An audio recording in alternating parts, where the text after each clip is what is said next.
Bree, and I am GPAW's program manager. We are delighted to have Irene join us today.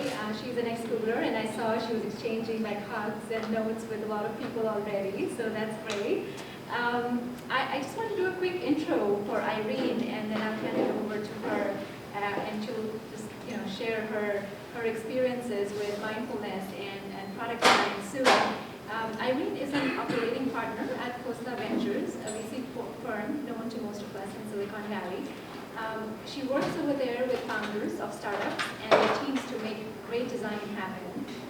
Prior to Costa Ventures, Irene ran product design at Udacity and also led user experience at Google for 6 years.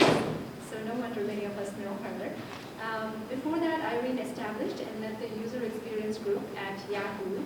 For 8 years she was there. And she began her career as an interaction designer at Netscape Communications. Actually, my husband and Irene worked there together, so that I know her from back those days. Irene also teaches yoga and meditation at Avalon Art and Yoga Center, one of Palo Alto's oldest yoga studios. She passionately believes in the transformative power of mindfulness, practices which have helped define how she approaches life and design. Without further ado, I present to you Irene Au, who will share with us how cultivating focus, empathy, and creativity can help with better product design.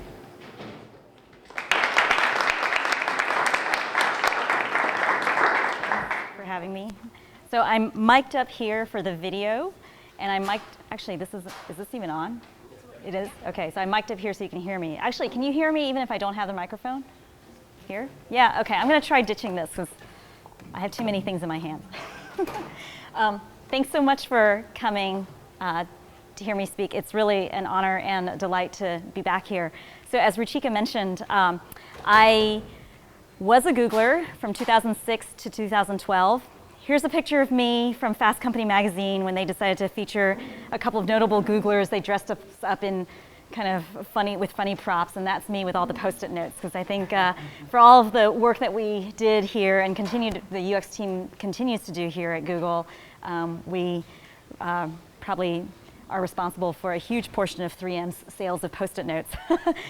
My personal story, somewhere along the way, in the midst of all of I mean, managing design at Google, to be honest, was not a very easy job. And so somewhere along the way, while I was here at Google, I realized how unsustainable my life was. Like work-life balance meant that I was waking up at 5 in the morning to go to the gym, and so then I could see my kids in the morning. And when I realized that my hips were so tight, I couldn't sit on the floor to play with my kids, that's when I realized, well, I should probably commit to some kind of stretching or yoga. And I had been exposed to yoga from an early age when I was about 16, even though I was growing up in South Carolina, very unusual. But so I had practiced on and off. And yet meditation had eluded me for a long time. But it wasn't until I kind of combined my yoga and meditation practice that I really realized the transformative benefits of the practice. And so I left Google in 2012 to focus on yoga and started teaching regularly. In fact, I first started teaching here at Google, and I did that like every Wednesday at noon. Some of you have been in my classes. And I love the opportunity to combine my passions and interests. But what I found after practicing regularly and then joining Udacity was that I experienced some of the most creative periods of my life. Some of those stories are really deep and personal, and others are confidential to Udacity, so I can't really go into too much detail. But I really believe in how yoga and meditation have made me a better designer, and how it's really contributed tremendously to the way I think about product design and product development. So that's what I'd like to share with you today. So mindfulness plus design. Yes? Can you move that way? Move this way. Okay. All right. Okay. There's all this stuff hanging from the ceilings here. As Ruchika mentioned, I just joined as an operating partner at Costa Ventures, where I'm working with startups now on design, making design great. I also teach yoga and meditation at Avalon. So this is like a marrying of two passions and interests of mine, but they really intersect. So for example, how many of you have been in this situation? Like you're working really hard on a problem. Maybe you're trying to design a clever solution to a hard user problem. And it seems like the more you think about it, the more the solution kind of is elusive. And the more you reach for it, the harder it is to attain. So maybe that's happened to you. Product development requires an abundance of analytic thinking. We are constantly immersed in technology, so even those of us who are not software developers have to think logically, think algorithmically, so that we can design and conceive technical solutions to user problems. And as designers, even designers learn methods and practices like task analysis and heuristic evaluation, card sorting, things like that. We've turned the act of design into a science. And we run experiments to gather data to inform design decisions. And so we've turned the act of design so much into a science that we've cast innovation as a process. And terms like data-driven design have become part of our vernacular. But product design and product development and computer scientists, the best computer scientists will also say that development and design is both a science and an art. And yet far less time and energy is spent on teaching people how to be more creative. We've kind of mystified creativity, and we see people as being like creative geniuses, naturally born creative geniuses, or not. And it's possible that some people are naturally born more creative than others, but more realistically, we all lie along some spectrum between analytic thinking and creative thinking. So the question is, like, for us mere mortals, how might we learn the skills that we need to be more creative and more effective at product design and product development? So for example, how can we be more focused so that we can deliver the one or two key features that would be most useful to our users? How can we cultivate empathy and compassion for our users, for the people who are using the products, so that we can design the products to be more usable? And how can we be more innovative and bring more inspiration and delight to the people who are using the products that we're creating? So those are the three things I want to focus on today: focus, empathy, and creativity. Those are all skills that can be learned, and there are concrete things that we can all do to become better at that. And that's what we're going to talk about, is how to cultivate focus, empathy, and creativity through mindfulness practices like yoga and meditation. So what is mindfulness? Mindfulness is a way of paying attention to and seeing clearly what is happening in our lives. That attention paid is purposeful, it's in the moment, without judgment, and it's about having the time and space to tend to whatever is in front of us, in spite of any distractions that might be competing for our attention, and any kind of past history that might shape how we think and perceive the world. And one of the best ways to cultivate mindfulness is through attention training, and we train our attention through meditation. Now, meditation is a broad term. It's like the word sports. You know, sports can refer to a variety of things like tennis, swimming, cycling. Similarly, meditation can refer to a lot of activities. There are a lot of ways to meditate, but the simplest and most widely form of meditation is to sit and focus on the breath. The breath is the foundation for meditation. And this is because it's free and it's easily accessible. It's there when you need it, and it calms the nervous system down. So just to demonstrate, let's try this now. So come to a comfortable seat and find like some kind of posture that allows you to be relaxed and alert at the same time. One word that I like to use is dignity. So if you think about what it means to feel dignified in your posture, it's not like you're erect and stiff. You're relaxed, but you're also kind of on. Okay, and you can choose to close the eyes, or you can keep them open. You can have them half open, half closed. And then bring the awareness within. Just rest the mind. If you choose to keep your eyes open, you can gently gaze at something, softly gaze at something maybe 18 inches in front of you. And just pause for a moment. And then shift into focused attention by bringing the awareness to the breath. Okay. You can also choose any other object of meditation. Sometimes people focus on a candle or a mandala. You can notice the rising and falling of the breath in the body. And in this form of meditation, your awareness is steady and focused. So if the mind wanders, just notice the thoughts without judgment, and then gently bring the awareness back to the breath.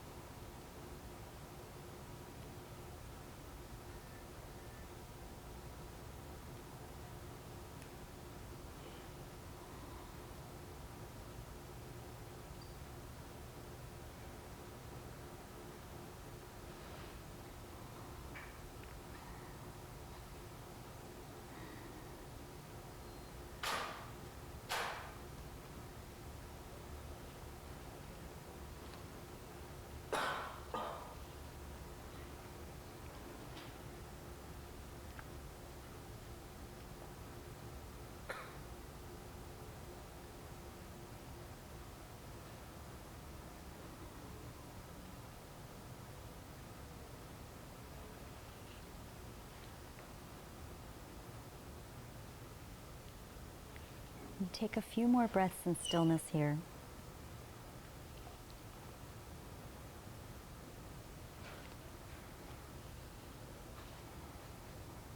And then slowly open the eyes, bring the awareness back. Okay.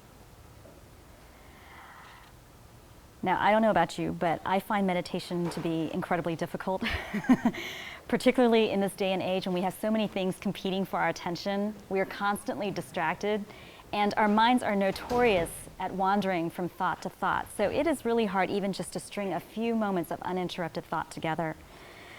And for years, I tried meditation off and on, hoping that it would give me some refuge from the stress that I experienced. And I thought that meditation was about relaxing the mind and cleansing the mind of all thoughts. But I found that to not be true for me. Meditation is really hard work, and it takes a lot of practice to get there. But that hard work is worth it. We're getting better insight into how meditation affects the brain, thanks to advances in fMRI technology. So a study of people who meditate versus people who don't found that brain areas linked with attention and sensory processing are thicker in people who meditate. And it's not just a correlation. They found that the longer that people meditated, the thicker those parts of the brain can become. So we can literally change our brains through mental training. And even though focusing the mind is hard work, it doesn't take long to experience the benefits of meditation. So just meditating for 20 minutes a day for 4 days can result in significant improvements in cognitive skills. But it's not just cognitive skills that improve with meditation. So in 2009, Antoine Lutz and his team tested participants before and after participating in an intensive 3-month meditation retreat. And they practiced mindfulness meditation on a daily basis. Meditators were found to be significantly better at selectively training their attention compared to people who were just starting the practice. And just earlier this year, there was a study published from the University of Miami that reported that students who took a 7-week mindfulness-based training course showed significant improvements in attention and diminished mind wandering compared to a control group that didn't participate in this, and they had increased mind wandering over time and diminished attention and focus over time. So when we create this habit of practicing focused attention, it becomes easier with practice. Focused attention is like a muscle, one that gets stronger with exercise, just like core when you practice forearm plank, which is one of my favorite strengthening exercises to do. So the more you do it, the easier it becomes. And it's this clarity of mind, this focused attention, that is paramount to the act of product development. A cluttered mind leads to cluttered UI and design, and an unfocused mind leads to a confused experience. It's like focus refers to paying attention to what is most important and meaningful in the moment, but it's also an act of letting go. simplifying and decluttering are also mindfulness practices. And they're ways to practice living in the present moment. In product development, lack of focus often stems from a deeper issue around ego. So for example, maybe we don't want to cut features because we don't want to disappoint early adopters who want power and flexibility. Or maybe we don't want to give up potential revenue opportunities, even though it doesn't make sense for the product or for the users, because we don't want to leave money on the table. Or maybe we want to add functionality to a product because it's technically possible. And in any of these cases, it all comes back to ego. And so mindfulness practices help people let go of their ego and deal with whatever is getting in the way of simplifying and decluttering. And then simplification then becomes less of an act of ruthless elimination and more an act of love and compassion for the users who ultimately benefit from the product. Now let's talk about empathy. Empathy, like focus, is crucial for great product design. In fact, many design leaders I talk to, including ones here at Google, will say that the #1 skill that they look for when interviewing potential people to join their team is empathy. It's one of the top things they look for when hiring. And yet, empathic thinking is increasingly difficult for us. Our constant connection to digital technology skews us away from real face-to-face human interaction, and to the point where we're not communicating so much face-to-face, but more by computer-mediated communication. And moreover, many of us are designing and developing technology for human use, and we're inside these companies like Google, where it's dominated by analytic thinking, right? It's run by engineers, and this is where people are rewarded and motivated to think analytically. Designers, for example, are rewarded for their ability to rationalize design based on data and reason, hence the term data-driven design. And that's all very valuable, but it turns out that as we engage in analytic thinking, which most of us are doing in the workplace, we're less able to engage in empathetic thinking. So Anthony Jack from Case Western University found that when people think analytically, and when they think about the technical details of how something works, they're less able to really get inside someone's brain and empathize with them. And then conversely, the more we try to relate to others and really feel their experience, the less able we are to think analytically. So there's a neurological divide between these areas of the brain, and that represents kind of a cognitive tension between these two modes of understanding. So what does this have to do with product development? Well, product development, good design requires both modes of thinking, right? It requires technical excellence, but that technical excellence has to be directed towards a great user experience, which takes empathetic imagination. And as user experience people and those of us who work in product development, we try to build empathy for our users, either in the field or in the lab. So we have lots of usability labs throughout the campus, and we go out on field studies. These endeavors are really important and worthwhile, but they're still analytic endeavors. We take notes, we code up the behaviors, we synthesize what we've seen, and then we analyze what we've observed. But true empathy goes beyond observation. It's about feeling their experience in your bones. Psychological testing shows us that people tend to be better at one mode of thinking than the other. So you may not be surprised, for example, to learn that women, on average, tend to be stronger at empathetic thinking, and men, on average, tend to be stronger at analytical thinking. But it's not just a gender difference. Like, even if you look just at women or just at men, there's still a range of inclination towards one mode or the other. But we can train both networks. A lot of recent work suggests that we can train our analytic, spatial, visual abilities by playing fast-action, violent video games. So women, you might be pleased to learn that if you play violent, fast-action, violent video games for 2 weeks, you can catch up to men in their average visual, spatial skills. But playing violent, fast-action video games was also found to decrease empathy. So training the network in one direction comes at a cost. We can also train the network in another direction. Okay, we can train the empathetic network. Much research has proven that yoga and meditation boosts one's empathy and compassion for others. So researchers at the University of Rochester Medical Center found that training doctors in mindfulness meditation practices resulted in doctors being less judgmental, both at home and at work. And another study found that people's ability to recognize people's subtle facial expressions improved dramatically after practicing yoga.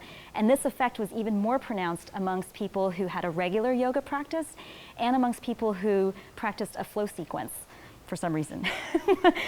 Yay, vinyasa flow. Okay, so in addition to being a meditative practice, yoga boosts one's empathy because of the mind-body connection. So we're all familiar with what tension in the body feels like when you're stressed out, maybe you feel tension in the shoulders or your neck gets stiff. So we understand that our mental condition affects the body. But now there's a growing body of research that suggests that it works in the opposite direction as well. The relationship is bidirectional. Changes in the body can change one's emotions, mood, hormones, and gene expression. For example, we smile when we feel happy, but we also feel happier when we're forced to smile, like when we hold a pencil between our teeth. And it turns out the converse is true too. So Dr. Eric Finzi ran a study where he injected Botox into the frown muscles in people's faces. So they were literally paralyzed from frowning. These were amongst people who were diagnosed with depression. And in this case, 27% of the patients got better from depression compared to a 7% improvement rate in a control group that wasn't treated with the Botox. So paralyzing the face and preventing people from frowning literally cured people from depression. And the relationship between the mind and the body is not just limited to the face. So at Harvard University, Amy Cuddy and her colleagues have studied the effect posture has on hormone production and gene expression. And she has given one of the most watched TED Talks out there. So some of you may be familiar with her work already. So Cuddy and her team put research participants in different kind of postures and measured their hormone levels. So some people were put in high power poses, so like legs apart, hands on the hips, that sort of thing, like, you know, gigantic movements that take up a lot of space. And then other people were put in low power, more submissive poses, like legs crossed, arms crossed, you know, people shrinking within themselves. And after just 2 minutes, they found that testosterone levels shot upwards amongst the people who were in high power poses, and cortisol levels decreased amongst these people. And then they gave these people a chance to play a gambling game and found that being in the high power pose made them much more aggressive later on. So what she found was that our nonverbal language governs how we think and feel, and that our bodies can change our minds. And so if you think about this in the context of product development, changing the body and changing the postures that we assume during different phases of product development and design can totally change how we think, how we approach the act of design. So like in today's modern age, we are doing a lot of this. In fact, a lot of us are doing this right now. We are constantly in a defensive posture. And this defensive posture reinforces our natural tendency to protect ourselves, especially our egos. And this can lead to tension in the body that builds up and inhibits our openness to new ideas, new people, new situations. And so to counteract that, we have to open up the body and release the tension that builds up. The spaciousness that we create in the bodies helps create spaciousness in the minds. So like an open body, an open mind. And yoga poses that help open up the shoulders and the chest are often referred to by yoga teachers as chest openers or heart openers. In the same way that they help create spaciousness in the chest cavity, they create spaciousness in the heart. And are thought to help people deal with challenging situations like difficult relationships or relating to other people or new situations. So let's try opening up the body for a few moments. So let's all stand up for a moment. Okay. And yeah, just nothing too fancy. I'm wearing a dress, so we're not going to go into downward dog or anything. But as you just take a deep breath in, inhale, and bring the arms up, and then grab the left wrist with your right hand. And then as you exhale, lean over to your right. So you guys are going to be leaning over there. And you can make your breath long and smooth and steady. And if you want to exaggerate this opening along the left side body, press that left heel into the floor, and at the same time lengthen the right side body. And then come back to center, change your grip, and then go on the other side on the exhale. Press the right heel into the floor. Yeah. Okay, and then inhale, come back to center. Now interlace your hands behind the back. So start with the collarbones and widen them. Roll the shoulders back and squeeze the tips of the shoulder blades together. Okay, and then lift your sternum up towards the sky. Lengthen the tailbone towards the heels. Lift your chest, lift your gaze, and then maybe move your hands away from the sacrum, just to open up the chest and counteract the rounding that we do all day. And then exhale, release. Now you can sit back down again. And one final thing, you can take a twist. So as you sit down, maybe grab the back of your chair, or for those of you who are sitting on these cubes, you can grab onto the stool, or just anything that gives you leverage. Take a breath, inhale, and get tall, and then exhale. Give yourself a little twist to the right. And then inhale, come back to the center, change sides. Exhale, twist to the left. And if you catch anybody's eye, you can give them a smile. And then inhale, come back to center. And didn't that feel good? Yes. Okay, all right. Now, let's talk about creativity. We can exploit the mind-body connection to help build empathy towards others, and in the same way, we can use the mind-body connection to improve our creativity. So I want to talk about the psoas for a moment. I talked about the mind-body connection as it relates to the face, the neck, the chest, and the shoulders, but there's also a mind-body connection as it relates to the hips. The psoas muscle is the only muscle to connect the spinal cord to the legs. And it's responsible for holding us upright. It helps us lift our legs in order to walk or run. And a healthy functioning psoas stabilizes the pelvis and provides kind of a protective core for the abdominal organs. And the psoas is connected to the diaphragm through fascia or connective tissue, which affects both our breath and our fear reflex. And that's because the psoas is directly connected to the reptilian brain. It's the most ancient interior part of the brainstem and spinal cord. And our fast-paced modern lifestyle chronically triggers and activates the psoas. So the psoas is constantly tight. And if it's, because it's connected to the reptilian brain, we are ready to fight or flight. Like it's ready to trigger you to curl up into a protective ball or to launch you into action to run away from that tiger that threatens you. And in this modern day and age, we're constantly contracting the psoas because we're sitting all day, either behind the driving wheel or behind the computer. And it leads to that muscle, it causes the muscle to shorten. When it's short, it can lead to a whole host of painful issues, painful situations like low back pain, sciatica, disc problems, hip degeneration. Sometimes people believe it can relate to menstrual problems, infertility, and digestive problems. So very critical muscle. A lot of people have never heard of it. And this situation is exacerbated by our modern lifestyle. And we have ill-designed chairs that distort our posture, high heel shoes that lead us to distort our posture as well. And it just curtails our natural movements and further constrict the psoas.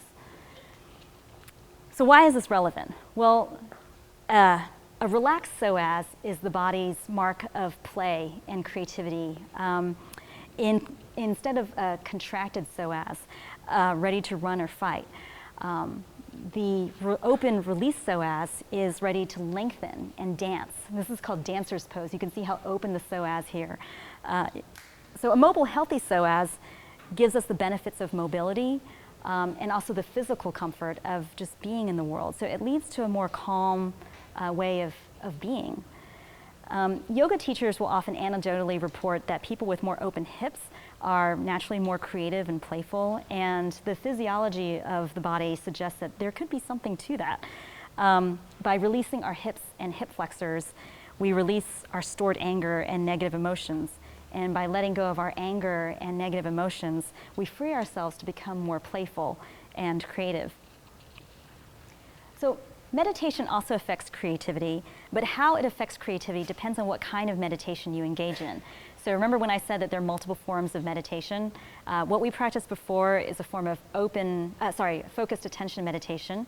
There's another form of meditation called open monitoring meditation. And in focused attention meditation, this is a very common practice in Hindu traditions. Open monitoring meditation is more common in Vipassana practices. And in this form of meditation, you practice monitoring your experience from moment to moment, and you let your mind wander without any kind of reaction. So you're entering the world with curiosity, acceptance, and openness, and without reaction or judgment or the need to hold on or do anything about it. So we're going to try that now. So come to a comfortable seat. Again, take a posture that allows you to hold with dignity or be relaxed and alert at the same time. And close the eyes for a moment and direct your attention to the abdomen, maybe an inch or two above the navel. And find that point that seems more the clearest to you. And just notice it in your mind. You don't actually have to look at it.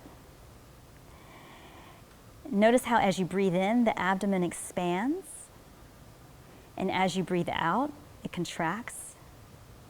Notice the rising and the falling of the breath. And as the abdomen rises and falls, observe the motion with your mind from the beginning to the end. And just keep watching the rising and falling. You don't have to do anything or control anything. And you don't have to describe them or judge them. And then bring your attention to whatever experience or thought comes to your mind. In this form of meditation, your attention is flexible and malleable. It's kind of like paper flowing in the wind, or like a feather drifting off.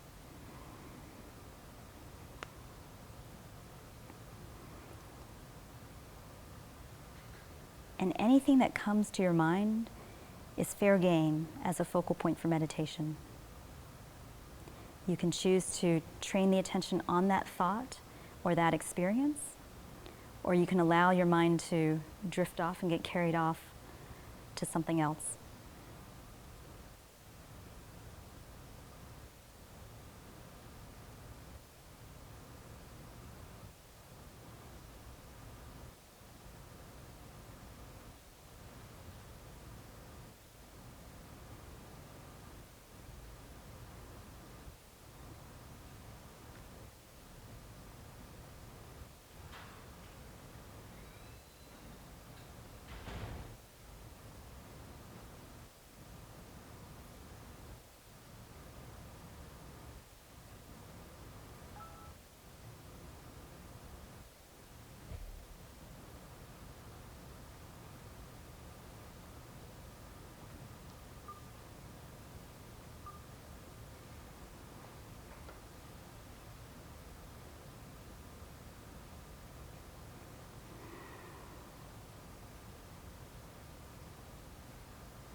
And slowly bring the awareness back.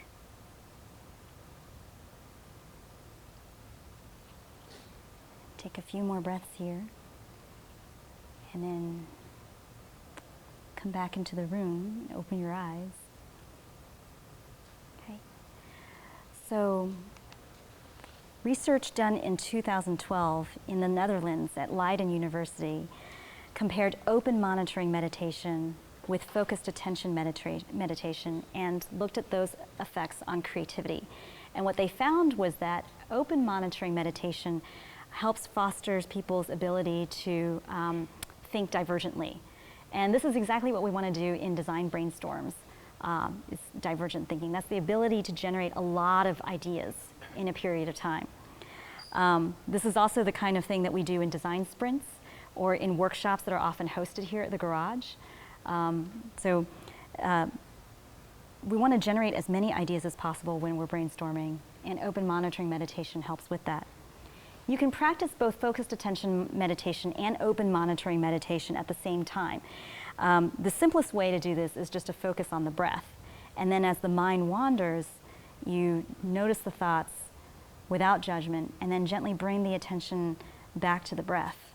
And in this way, it's very similar to circuit training at the gym, where you're mixing in high-intensity cardio with resistance training and alternating between them. So this is a nice way to cultivate the ability to focus and the ability to be creative and think divergently at the same time. Yoga starts out for many people as a physical practice and then naturally evolves into the art of living well.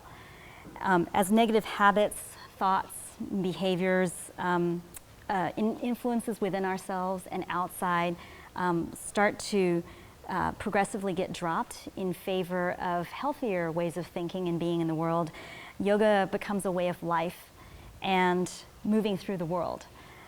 It becomes not about what we do, but how we do things.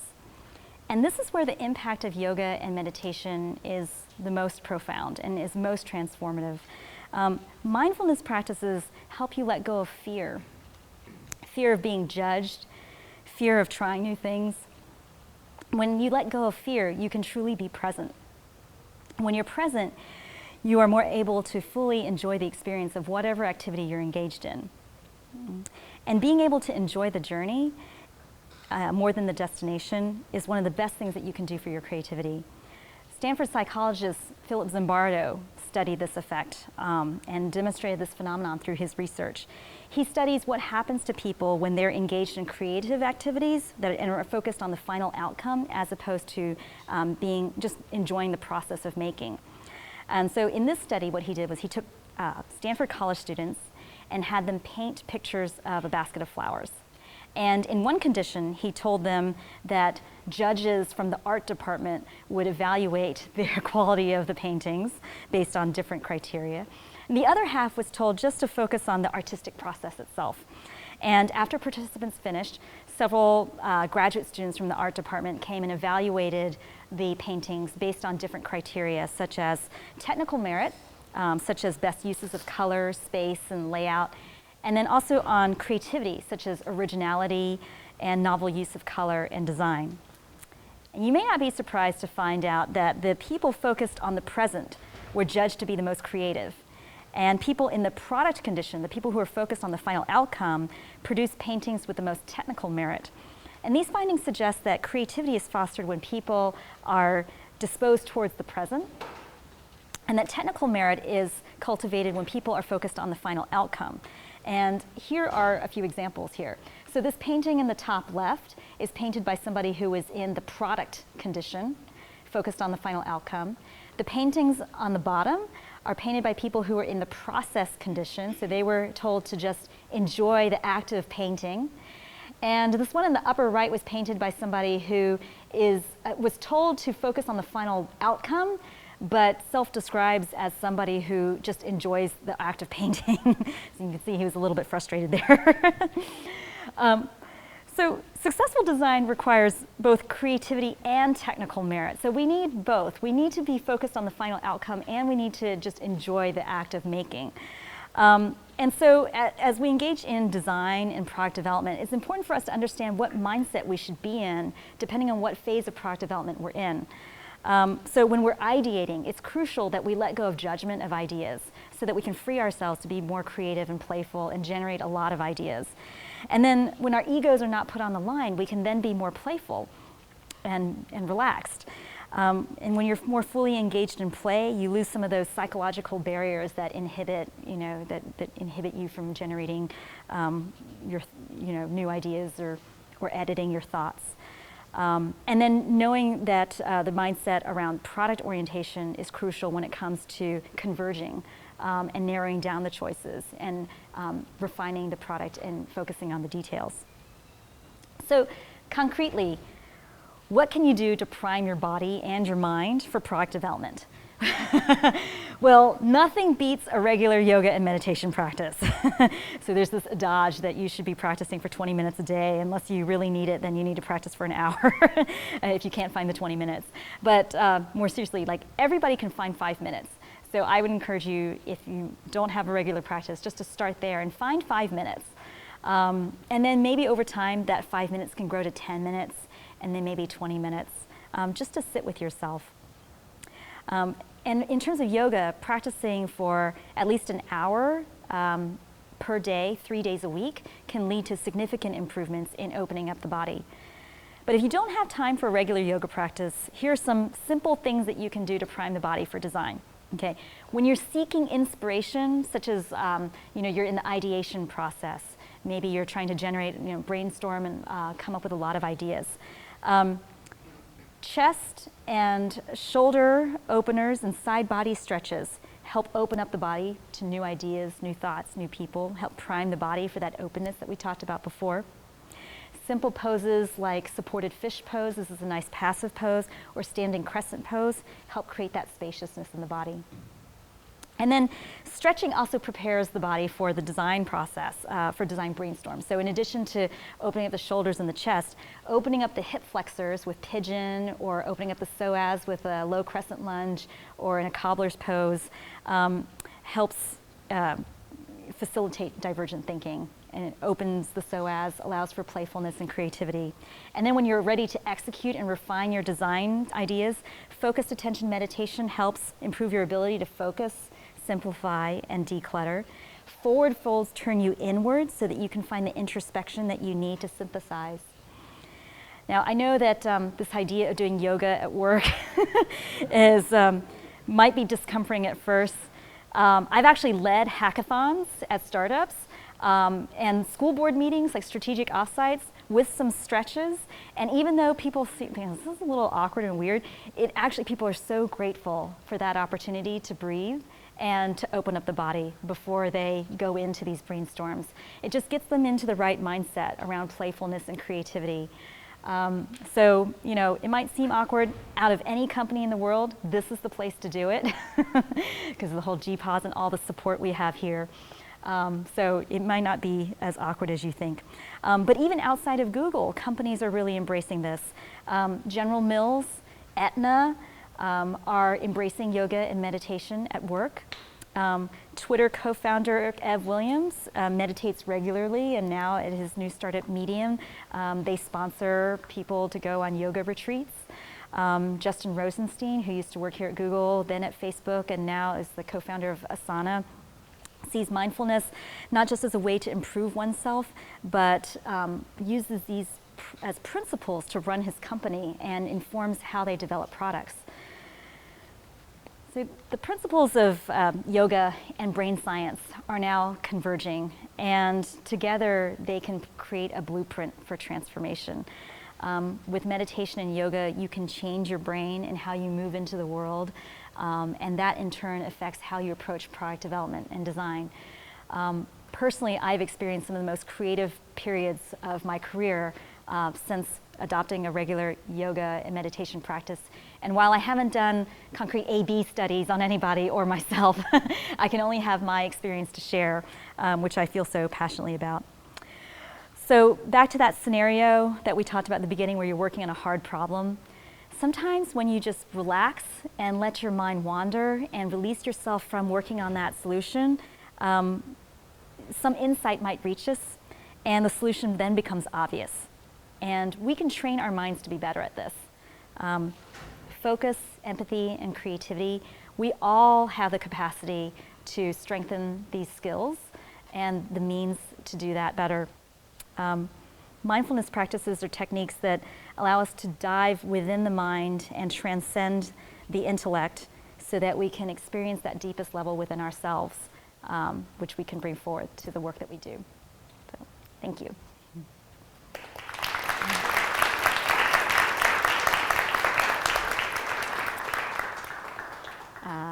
Any questions? Here's my contact information if any of you want to contact me later.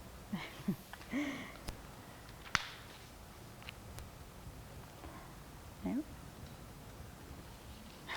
Okay. Well, yeah. Just the early part where you're talking about, I hadn't heard that before about, you had the one scientist or whatever that said when people are doing analytical. Yeah, Anthony Jackson, yeah. Yeah. Did I understand you correctly? It's like if you focus on developing the one, it actually weakens the Yes, other? it weakens the other, yeah. That's sad. Yeah.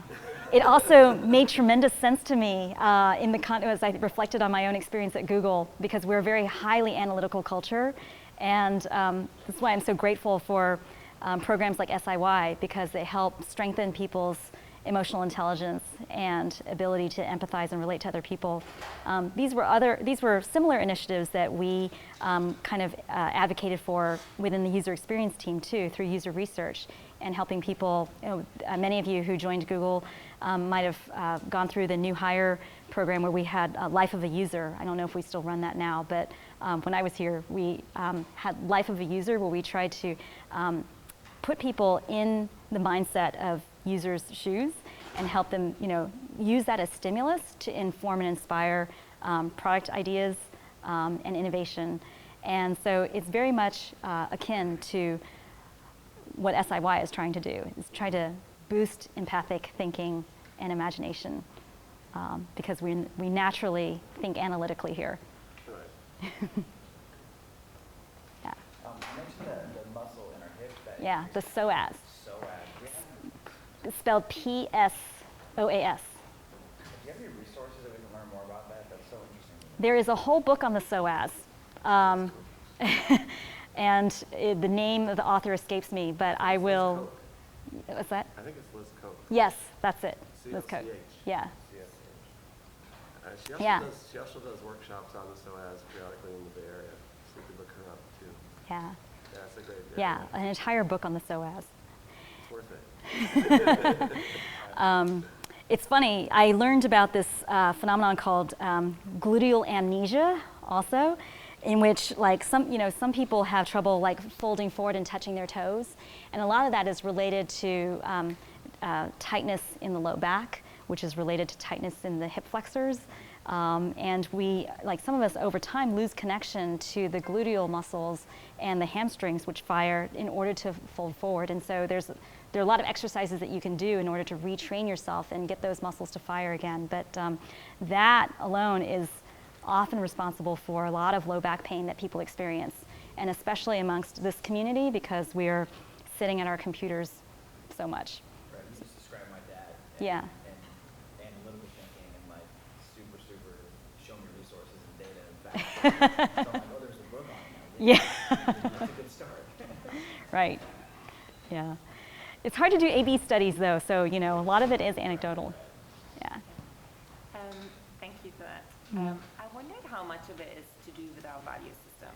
That generally, although yoga is becoming sort of trendy and interesting now, our value is still placed so strongly on the analytical side, so that if you introduce mindfulness and all these things, people might still discount it as that's just a little bit weird, or, hippie or whatever, especially at Google.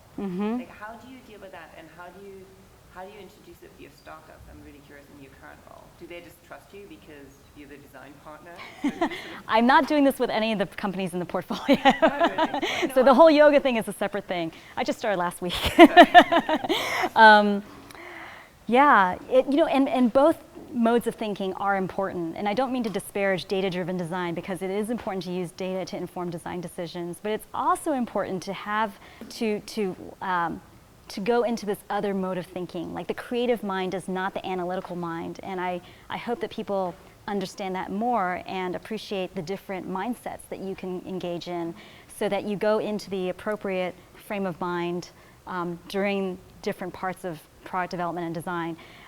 It was quite a revelation to me as we developed this design sprint methodology when we deliberately said, okay, in this mode, we are now entering divergent thinking mode, and whoever was facilitating these design sprints, we trained the facilitators to embrace every idea and to not judge anything as they get generated, so that you can kind of encourage a lot of playfulness and a lot of ideas being generated.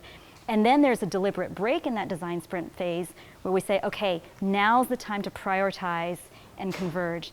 And so it's a way of sneaking in these different modes of thinking without calling on, like, anything that might seem airy-fairy or whatever. And so as facilitators, like anyone who's facilitating design sprints or brainstorms kind of has some ability to kind of facilitate that, by saying, like, okay, let's just take a moment to be with ourselves as we go into this phase of the design brainstorm, for You're alexaple. almost making it analytical. I know, because I'm speaking to this audience. Yeah, speaking to this audience. Yeah, but that's the culture that we're in. Yeah. Yeah. I guess two questions. Like, what kind of meditation do you practice regularly? Mm-hmm. And then, do you have any advice for when you kind of get to a point where you plateau a little bit in meditation and mindfulness? It's interesting. I never thought of the word plateau to describe my own practice, because I don't think of it in terms of like trying to get anywhere or trying to measure it or evaluate it in some way. It's really about taking a few moments to just sit and be with myself in a mode where I'm not judging or processing or reacting to anything. And in terms of what forms, I mean, really, when I think about it, I have been practicing this for much longer than I even recognized. I started journaling when I was 9 years old, and continued that regularly up until a few years ago. And so that's a form of meditation in a way, is a mindfulness practice. I practiced meditation off and on, but honestly, it really did not resonate with me until just a few years ago when I combined it with yoga. So for a long time, for me personally, sitting alone and just being with myself was really, really hard to do. And so I just directed a lot of that energy into physical energy. So a lot of the exercise that I do becomes meditative in its own way, because I'm training my mind to focus. Like I engage in really highly choreographed, high-intensity cardio stuff. It's so that choreography requires me to stay focused. Otherwise, if I go off thinking about work or something, then I'll mess up and I won't get the routine or whatever. So that's one way that I use to train my mind. And then I also just sit with myself. And even if it's a moment where I just don't have time to deliberately sit and, just taking a few mindful breaths is sometimes all it takes to recenter myself. So I don't really think of it in terms of plateauing. It's a way of coming back to center. Does that make sense? Yeah.